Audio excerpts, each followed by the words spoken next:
He didn't raise his voice when he told her to leave. Ethan simply dragged her suitcase across the polished marble floor and shoved it out into the rain like it was trash. "Take your things and go. You've been living off me long enough." Behind him, his new partner leaned against the doorway, watching with quiet satisfaction, while his mother stood inside, arms folded. Ava didn't argue.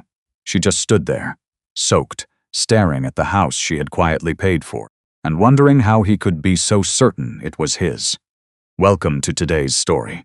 If you enjoy emotional drama and shocking twists, don't forget to like this video and subscribe for more unforgettable stories. And before we begin, let me know where you're watching from in the comments. 3 years earlier, everything had looked very different.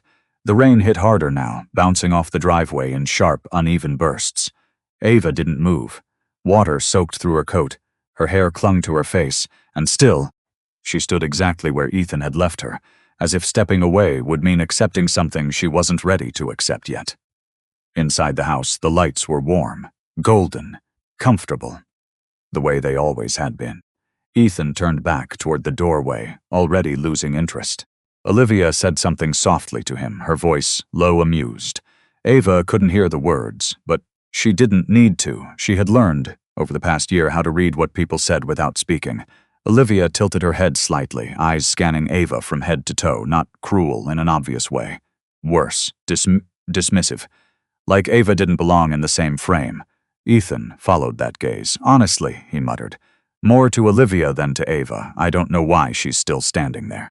"Because this is still my home," Ava thought. But she didn't say it. That was the part Ethan had never understood about her. Silence didn't mean weakness. It meant control. Margaret, his mother, stepped forward just enough to be seen, her expression tight with disapproval. "If you have any dignity left," she said, "you'll take your things and leave without making a scene." Ava met her eyes for a brief second. There was something almost curious in her gaze. Not hurt, not anger, just clarity. Then she looked away. The suitcase lay half open in a shallow puddle, one corner already darkened by water. Ava walked down the steps slowly, each movement deliberate, unhurried. She crouched and closed the zipper. Brushing rainwater from the leather with the side of her hand, she recognized the suitcase now. Ethan had bought it 2 years ago, proud of himself for finding something high-end at a discount. He had never noticed the original invoice, never asked why it had been reimbursed the same week. Ava lifted it without effort. Behind her, the front door creaked slightly. Ethan hadn't gone back inside after all. He was watching her again. "Just so we're clear," he called out, his tone sharper now. "Don't come back asking for anything. I'm done funding this situation." Ava paused, the suitcase handle in her hand. Funding. The word lingered. She turned just enough to face him, rain dripping from her chin. "I won't," she said quietly. It was the first thing she'd said all night. Something about her tone made Ethan frown. Not defiant, not emotional, just certain. Like she knew something he didn't. Olivia shifted beside him. "Ethan," she murmured, a hint of impatience creeping in. "You don't owe her an explanation." "I'm not explaining," he replied, though his voice lost some of its earlier confidence. "I'm just making sure she understands." Ava almost smiled. Understands what? That he thought this house was his? That the life he was protecting had been built entirely on his own effort? That she had somehow been carried? The rain softened slightly, turning into a steady, quiet fall. Ava stepped back from the driveway, suitcase in hand. The street beyond the gate was dim, lit only by a flickering street lamp. She didn't rush, didn't look back again, because looking back would invite something, an argument, a reaction, a version of herself she had outgrown. Inside her coat pocket, her phone vibrated once. She didn't check it immediately. Instead, she walked. One step, then another. Only when she reached the sidewalk did she stop shifting the suitcase beside her leg. She pulled the phone out slowly, shielding the screen from the rain. A single message, from a name saved without any title. "We need your confirmation before tomorrow's board vote. Call me as soon as you can." Ava stared at the screen for a moment, then locked it again. Behind her, inside the house, laughter rose faintly. Olivia's voice. Light. Easy. As if nothing important had just happened. Ava closed her eyes briefly. 3 years. 3 years of choosing not to correct him, of letting him believe he was the one carrying everything, of waiting to see who he would become when he thought no one was watching. She picked up the suitcase again. The pavement stretched ahead, slick and empty. This wasn't the end, not even close, but it was the moment everything finally became clear. And for the first time that night, something shifted inside her. Not pain, not anger, but decision. Her phone vibrated again. This time she didn't ignore it. She answered the call.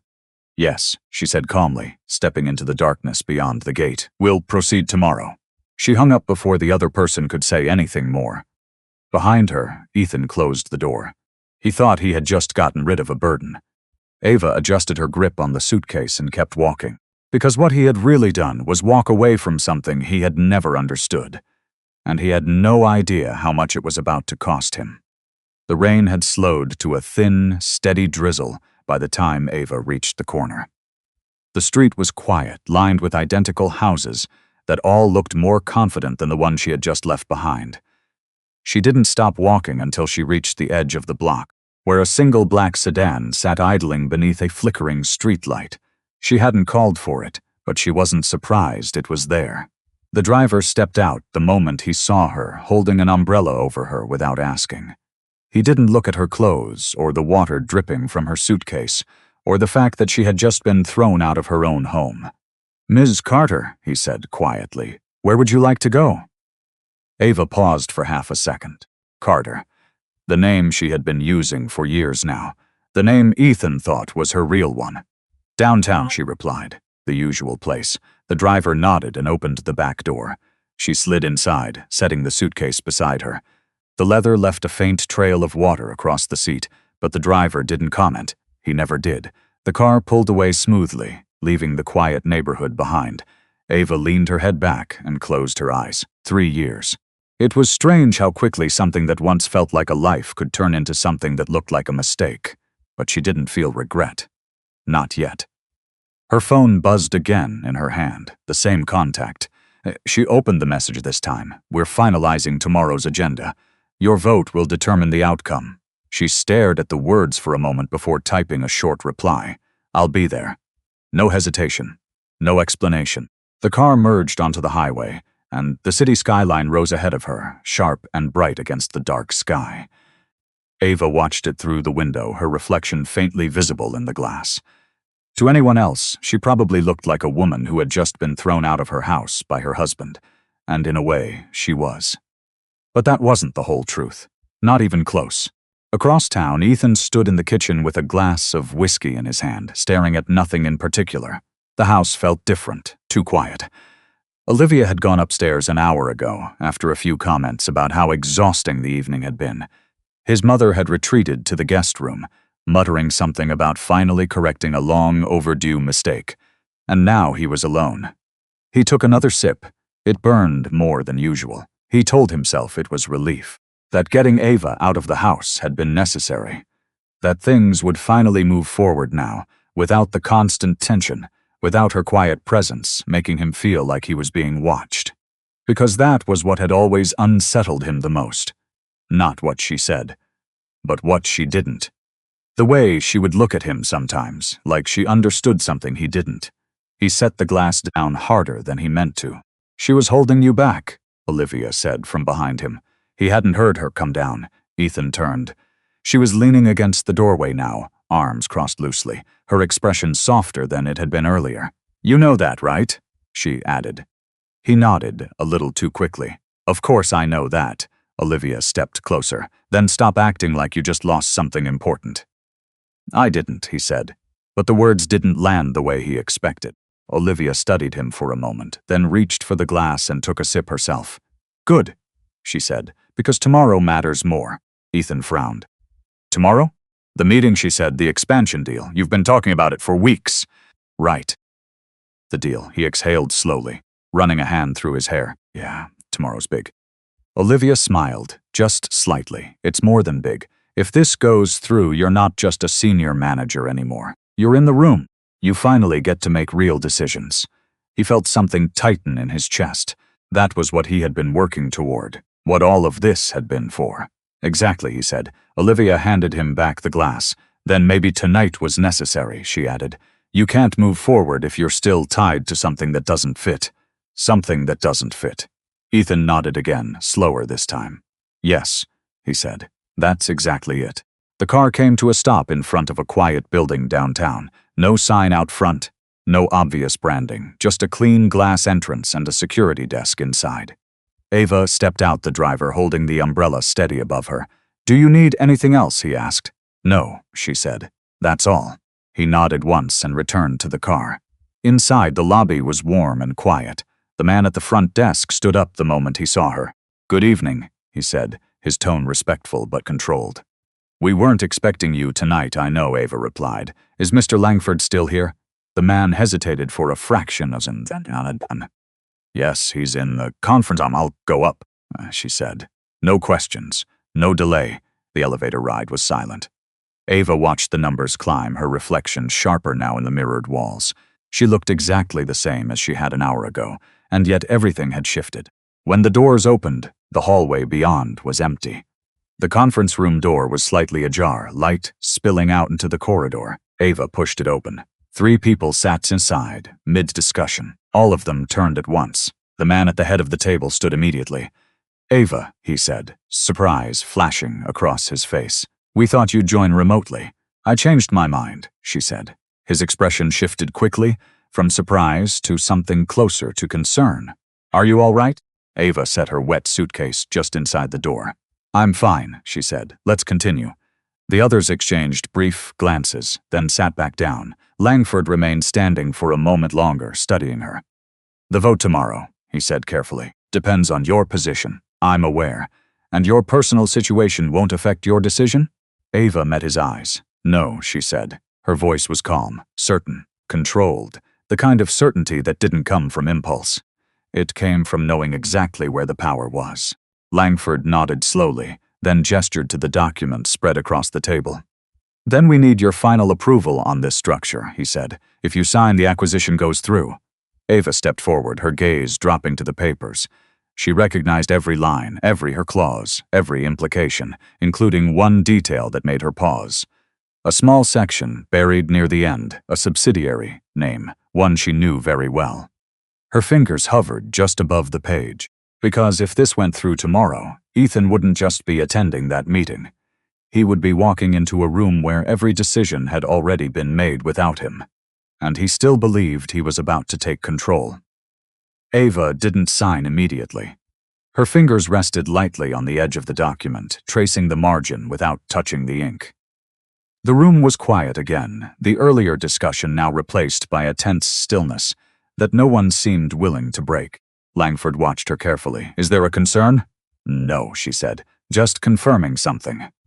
She leaned slightly closer, scanning the section again. The subsidiary name was small, almost forgettable unless you knew what you were looking for.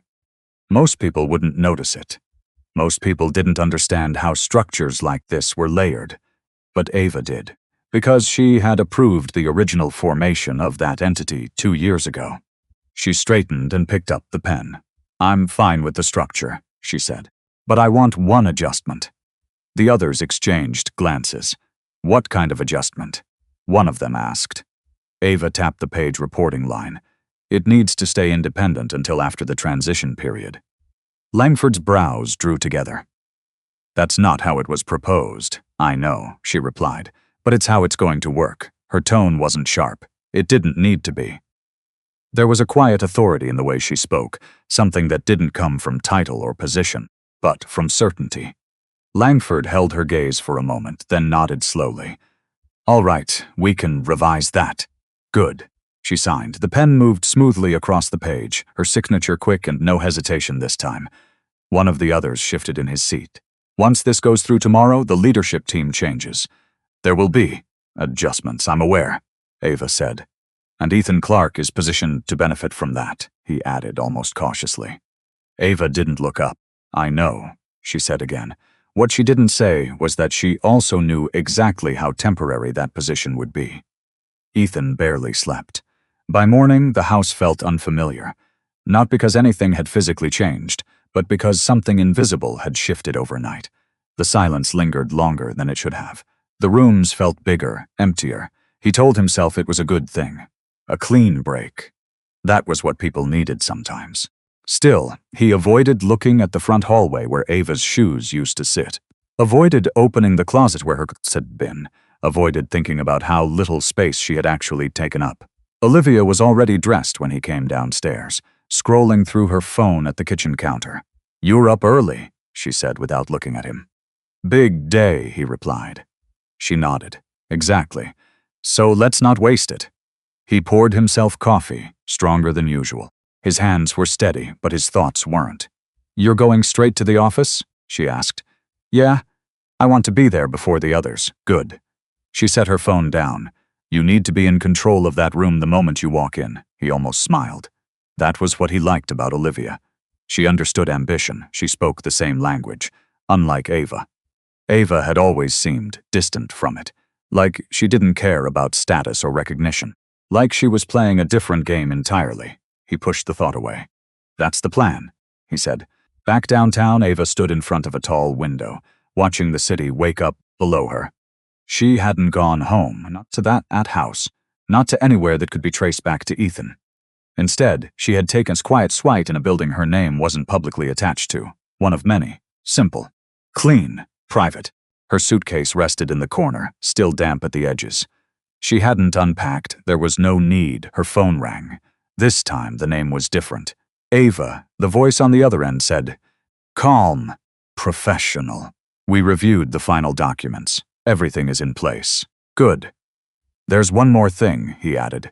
"Your husband's name came up during the internal review." She didn't react immediately. "In what context?" "He's listed as a key participant in the post-acquisition integration team. He's expecting a promotion once the deal closes." Ava turned slightly, her reflection catching in the glass. "Is that an issue?" she asked. "That depends on you," the voice replied. "We can proceed as planned or we can adjust." Adjust. Such a simple word for something that could completely redirect a person's life. "Not yet," she said. A pause. "Are you sure?" "Yes." She ended the call before he could ask anything else. Because this wasn't about destroying Ethan. Not yet, it was about letting him believe. Letting him step forward. Letting him take exactly the position he thought he had earned. Only then would it matter. The office building buzzed with quiet energy when Ethan arrived. Conversations were lower than usual, movements sharper, more deliberate. Everyone knew today was important. He walked through the lobby with confidence, nodding to a few familiar faces. People greeted him differently now, with a little more respect, a little more attention. He had earned that, or at least, that was what he believed.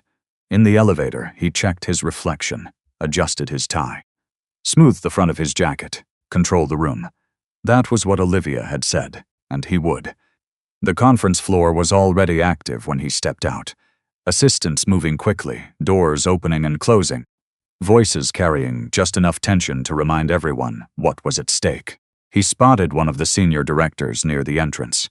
"Morning," Ethan said. The man nodded, but his expression was off, less confident than usual, more reserved. "You're in early," the director said. "Didn't want to miss anything." A brief pause. "You won't," the man replied. Ethan frowned slightly, but didn't press. He pushed open the conference room door. Inside, the table was already set, documents neatly arranged, screens ready, seats assigned, and at the far end of the table, a folder lay slightly apart from the others.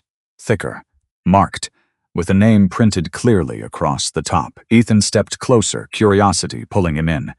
He didn't recognize the company listed beneath it, but something about it felt familiar. He reached out and flipped it open, and froze. Because the address listed inside was his home. Ethan's fingers tightened on the edge of the folder. For a moment, he thought he had misread it, that there had to be some mistake. The address printed on the page was exact. Street number, zip code, even the unit designation matched his house. No, his house with Ava. He flipped the page again, scanning faster now. The document wasn't a standard briefing. It wasn't even part of the main acquisition summary. It was attached. Supplemental. Ownership structure. A legal overview of asset allocation tied to a holding entity he didn't recognize. Something wrong? The voice behind him made him straighten immediately. He turned, closing the folder halfway without thinking. "No," Ethan said, just reviewing. The senior director from earlier stepped into the room, his eyes flicking briefly to the file in Ethan's hands. Not curious, not surprised, Just aware. You'll want to wait for the full presentation, the man said. Everything will be explained. Ethan forced a nod. Right. The director didn't move right away. He held Ethan's gaze for a second longer than necessary, then added, "It's more complex than it looks." Then he walked away. Ethan stared down at the folder again. More complex than it looks. That wasn't reassuring. He closed it fully this time and set it back where he found it. The urge to keep reading was strong, but something about the way the others were acting made him hesitate. This wasn't information he was supposed to interpret alone. Not yet. He stepped back from the table, trying to reset his focus. Today was about the deal. The promotion. The next step. Not paperwork anomalies. He checked the time. 10 minutes until the meeting. Enough to breathe, enough to get control back. Ava arrived through a different entrance, not the main lobby, not the elevators Ethan used. A quieter corridor that required a badge most employees didn't even know existed. She walked with the same steady pace as the night before, her expression calm, unreadable. The damp suitcase was gone now, replaced by a simple leather folder tucked under her arm.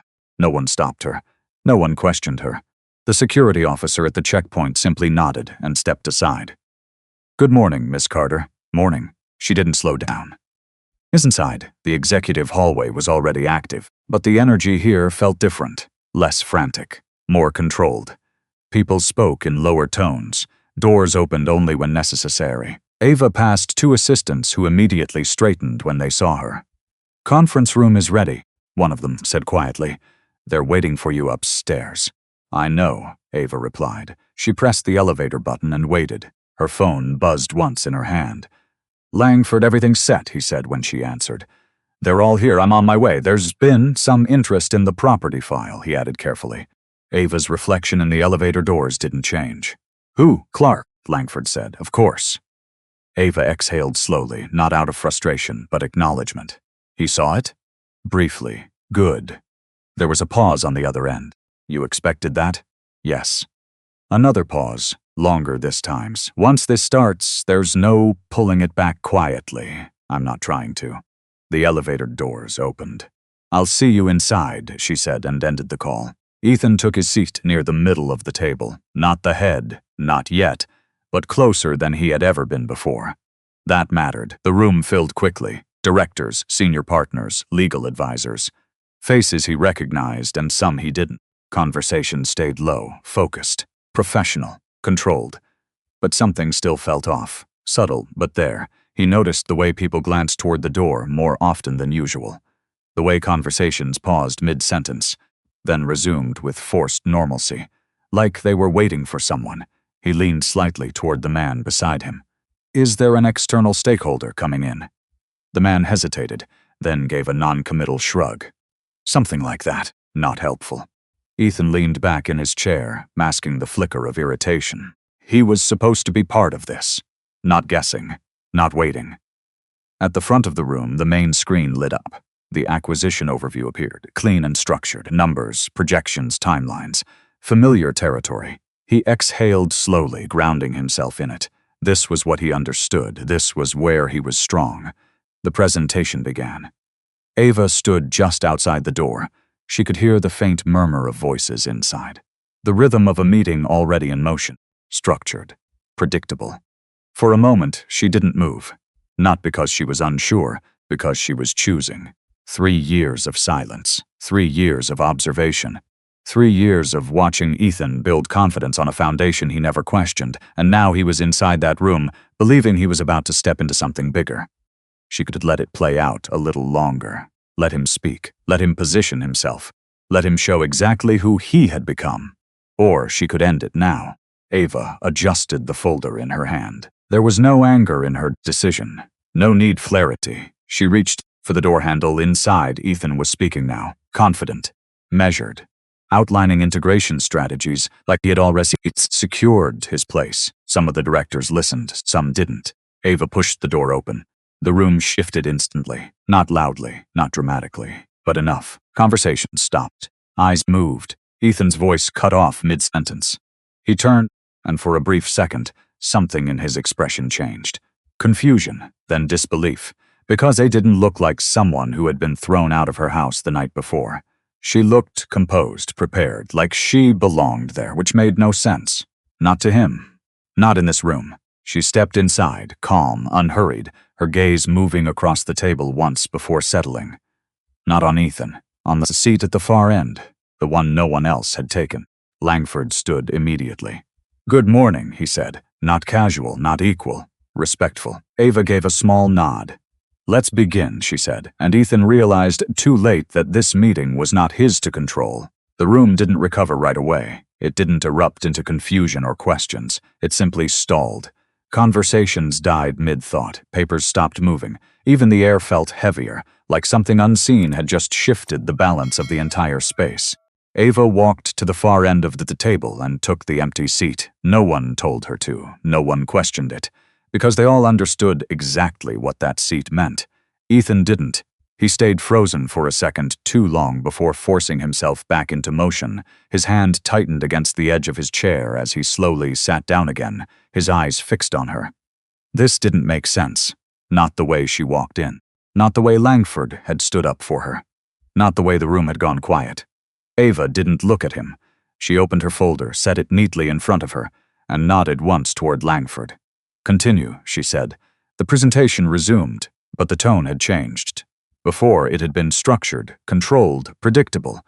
Now, it was careful, measured, every word chosen with precision. Ethan tried to follow the numbers on the screen, but his attention kept drifting back to her, to the way she sat. Straight-backed, composed. Like she had always belonged in rooms like this, which was impossible. He had spent 3 years with her. He would have known, wouldn't he? "Let's move to the integration phase," Langford said, clicking to the next slide. "Leadership alignment will be critical." Ethan forced himself to focus. This was his part, his opportunity. He leaned forward slightly, clearing his throat. "If we're talking about integration, the key risk is operational overlap. We need centralized control early, decentralized," Ava said without raising her voice.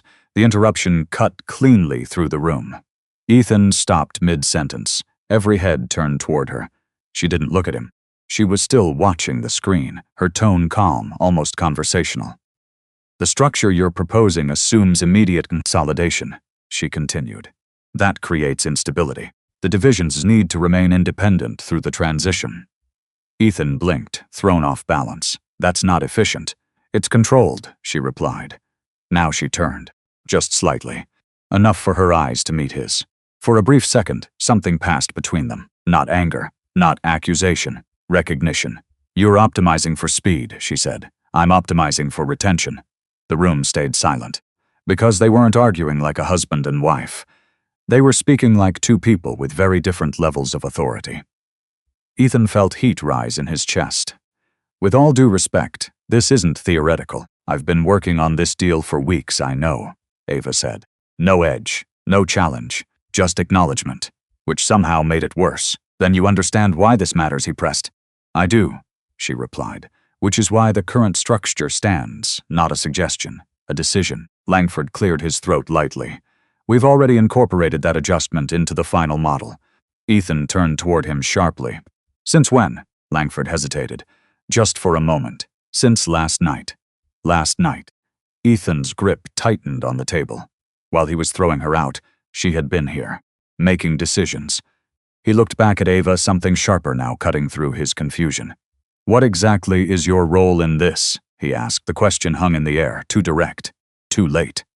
Ava didn't answer immediately. She closed the folder in front of her, her fingers resting lightly on top of it. "Today isn't about roles," she said. "It's about outcomes." "That's not an answer." "No," she agreed. "It's not." A few people shifted uncomfortably in their seats. Ethan leaned back slightly, forcing himself to stay controlled. "Then maybe someone else can clarify." Silence. No one spoke. Not Langford. Not the directors. No one. And that silence said more than any explanation could have. Ethan felt something cold settle in his chest. This wasn't a misunderstanding. This was a gap he hadn't even known existed. The presentation moved forward, but Ethan barely heard it. Numbers blurred. Charts lost meaning. Every few seconds, his attention snapped back to Ava, to the way people deferred to her, to the way decisions shifted around her without being questioned, to the way she didn't need to raise her voice, because no one was challenging her. Not really. He thought back to the folder, the address, the subsidiary. A thought began to form. Unwelcome, unfinished, impossible, unless. He cut it off. No, that didn't make sense either. Before we move to the vote, Langford said, bringing the room back into focus, there's one final item to review. He reached for a document and slid it across the table. Not to Ethan, to Ava. She opened it without hesitation. Ethan watched closely now. This mattered. Whatever this was, it mattered. Langford continued, this pertains to asset alignment post-acquisition. Specifically, residential holdings tied to the subsidiary structure. Residential. Ethan's pulse ticked up. Ava scanned the page, then nodded once. Proceed, she said. Langford looked toward the rest of the room. As part of the transition, properties held under these entities will be reclassified. Ownership will remain unchanged, but control rights will be clarified. Ethan leaned forward again. What properties? Langford didn't answer him. He looked at Ava. Ava closed the document slowly. Then, for the first time since she entered the room, she spoke directly to Ethan. Sit back, she said quietly.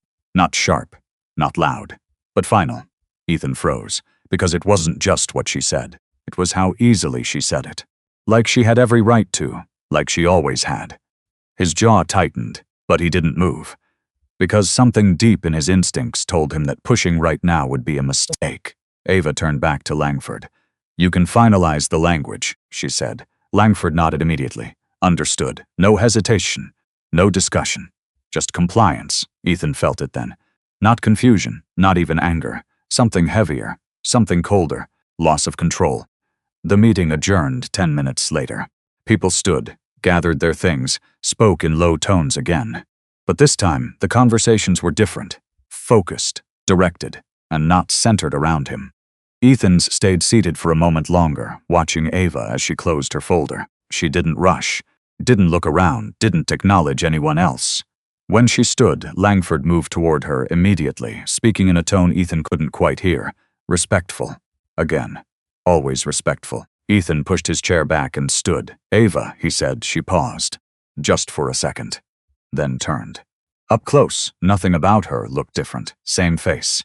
Same calm expression. Same woman he had lived with for 3 years. And yet, what is going on? He asked. Direct. No room for deflection. Ava held his gaze. You'll understand soon, she said. That's not good enough. It will have to be.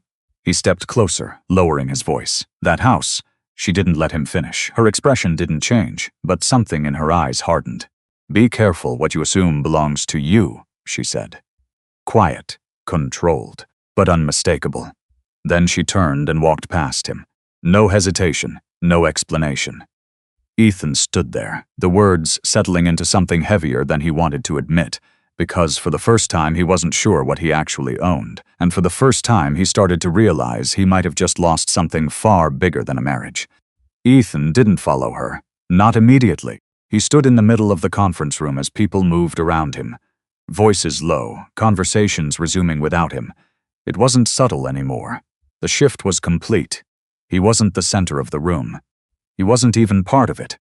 Someone brushed past his shoulder without apology. Another avoided eye contact entirely.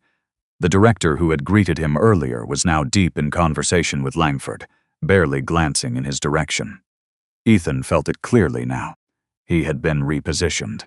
Without explanation, without warning, he grabbed his folder and walked out. The hallway felt colder than before, too quiet, too controlled.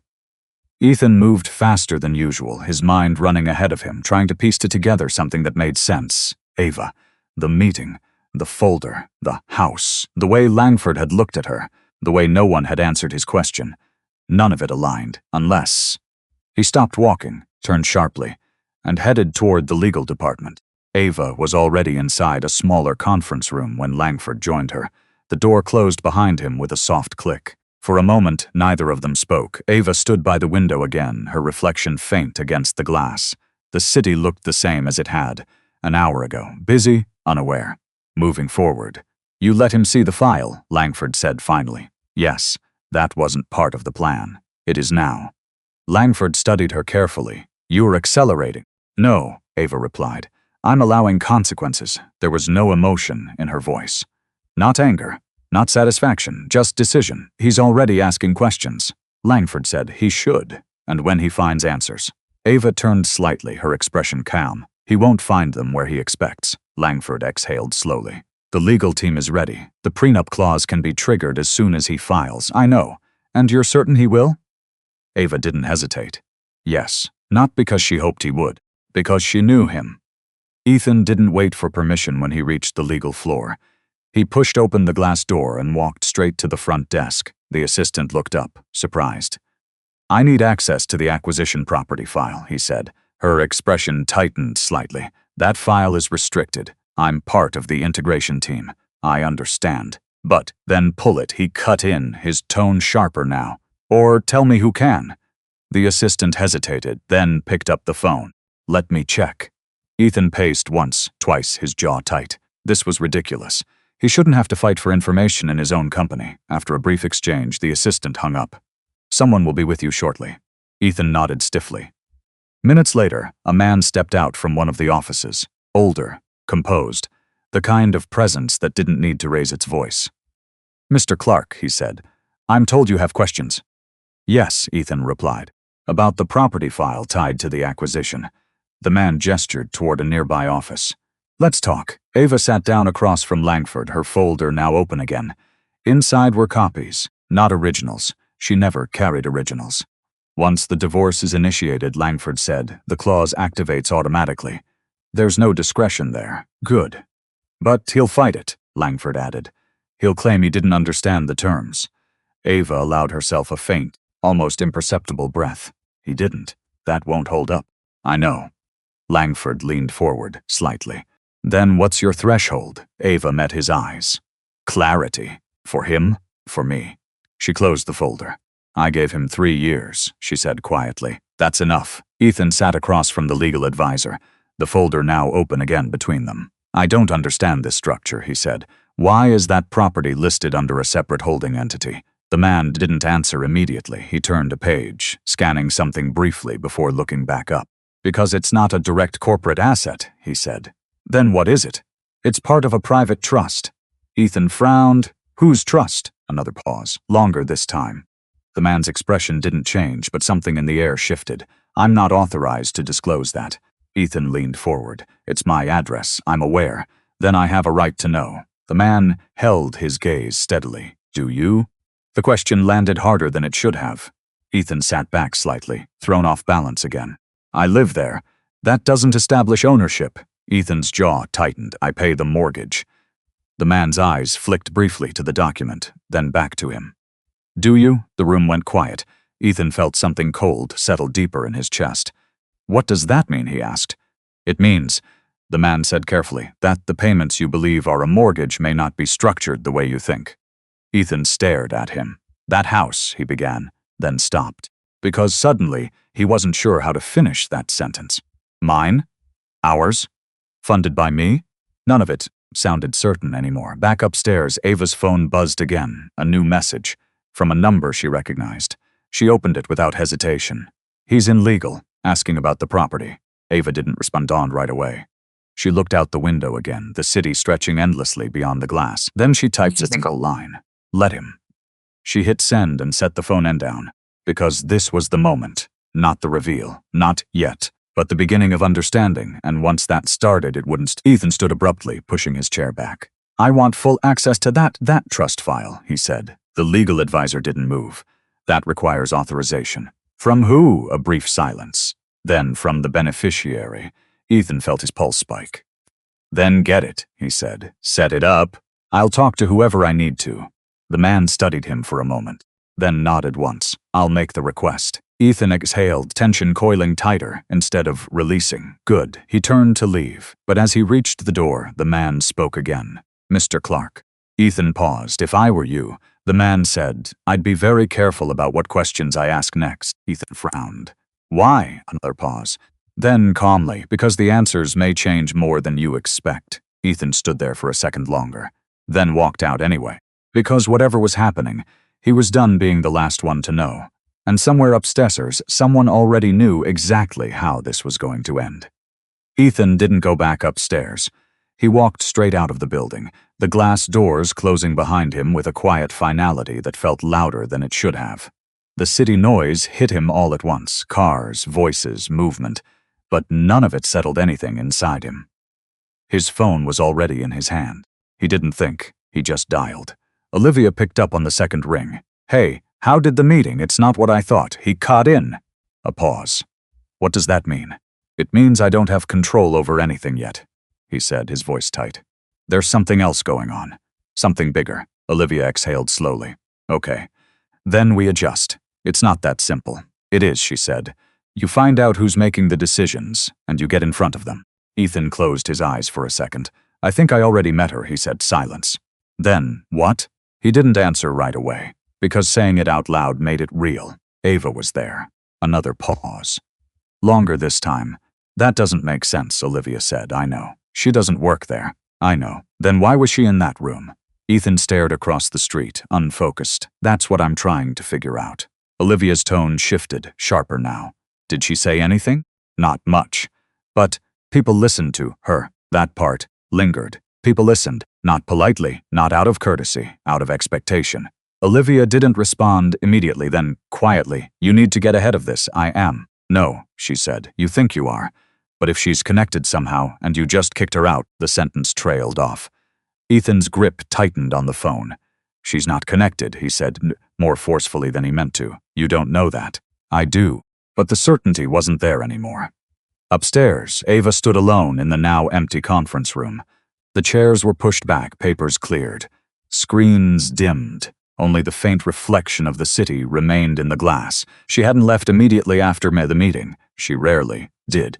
She liked to see the room after decisions had been made, after roles had been revealed, after people had shown who they were when they thought it mattered. Her phone buzzed. Langford again. "He's asking for authorization to access the trust file," the message read. Ava didn't smile, didn't react at all. She typed back slowly. "Grant limited access." A few seconds passed. "Limited?" came the reply. "Yes." She set the phone down, because this wasn't about hiding anymore. It was about timing. Ethan needed to see just enough, not everything, not yet, just enough to realize how wrong he had been. Back on the street, Ethan ended the call with Olivia and immediately dialed another number. This time, it rang longer. When the line picked up, the voice was calm, measured. "This is Langford." Ethan didn't hesitate. "I need access to the trust file tied to the property." A pause. "Then that request is being processed." "I don't need it processed. I need it now." "That's not how it works." Ethan stepped away from the sidewalk, lowering his voice.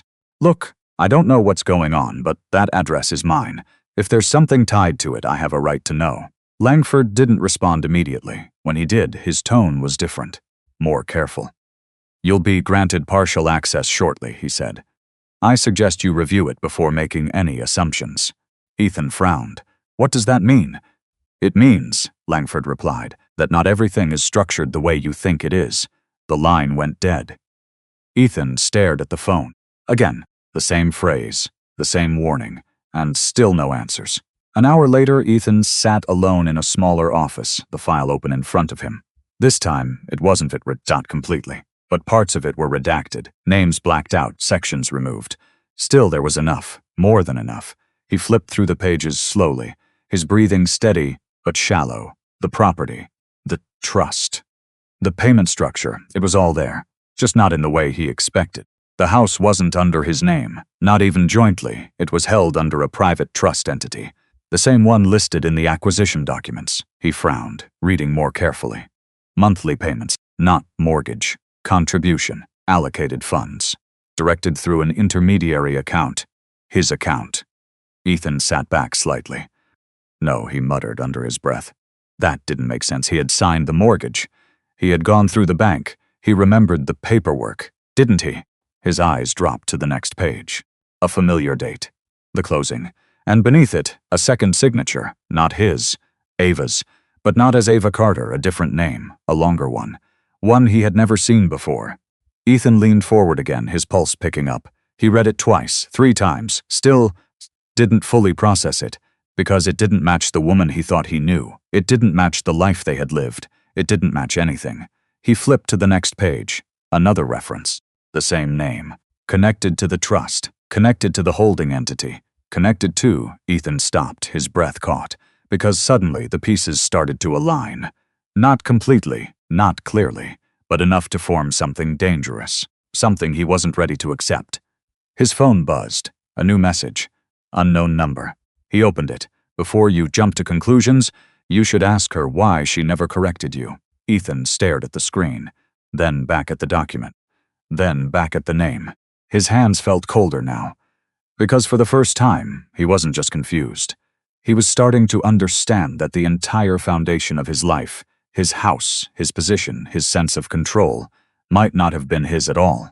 And somewhere in the building above him, the only person who could explain it had already decided exactly how much he deserved to know. Ethan didn't see her again after that day. Not in the office, not in the building, not anywhere he expected. What he did see over the following weeks was everything else falling apart in ways he couldn't stop.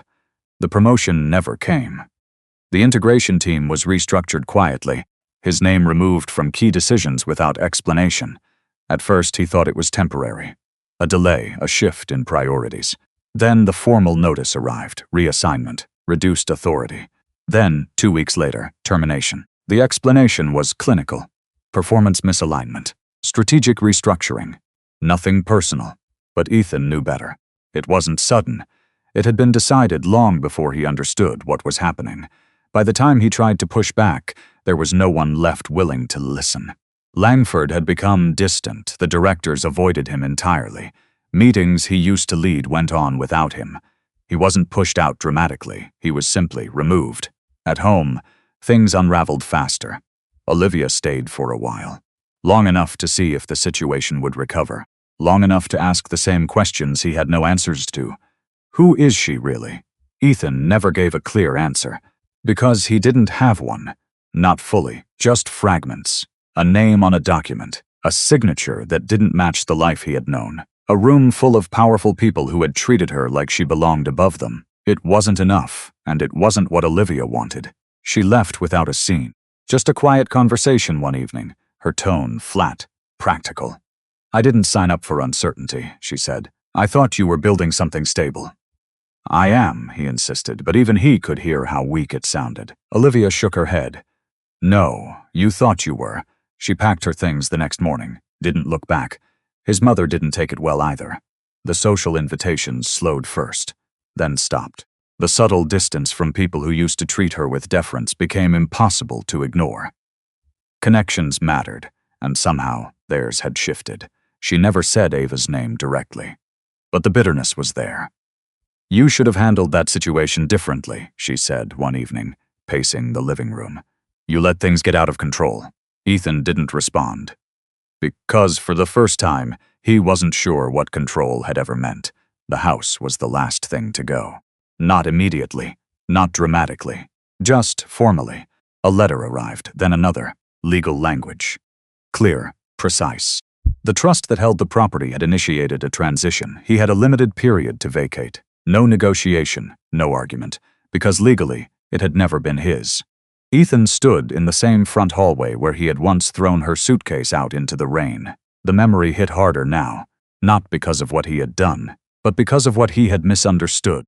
She hadn't fought back, not because she couldn't, because she didn't need to. He left 3 days later, quietly, with less than he had walked in with. Ava never contacted him, not once. No messages, no calls, no explanations. The divorce paperwork arrived through attorneys, structured and precise. The prenup clause activated exactly as written. Assets were separated cleanly. There was no courtroom, no dramatic confrontation, just signatures. Final, efficient, done. Months later, Ethan saw her name again. Not in a message, not in a memory. In an article, a business feature. A profile on a private investment group that had quietly influenced several major acquisitions over the past few years. Her name was there, not the one he had known. The real one, connected to the trust, to the company, to everything he had thought he was building himself. He read the article twice, then closed it, because there was nothing left to misunderstand. Across the city, Ava stood by another window. Different building, different view. The air was quieter here, clearer. She had moved forward, not dramatically, not loudly, just steadily. Her work continued, her decisions carried weight. People listened when she spoke, not because of who she had been married to, but because of who she was. She hadn't needed to destroy him, she had simply stepped back. Withdrawn what had never been his to begin with, that was enough. Her phone buzzed softly in her hand. A new message. Another deal. Another decision. She glanced at it, then set it aside. For a moment, she allowed herself to breathe, not as someone testing a relationship, not as someone waiting to see who another person might become, just herself, and that was enough. Sometimes, the greatest loss wasn't money. It was realizing too late that you were trusted, supported, and quietly loved, and you chose to see it as weakness. If you were in her place, would you have revealed the truth sooner, or walked away the same way she did?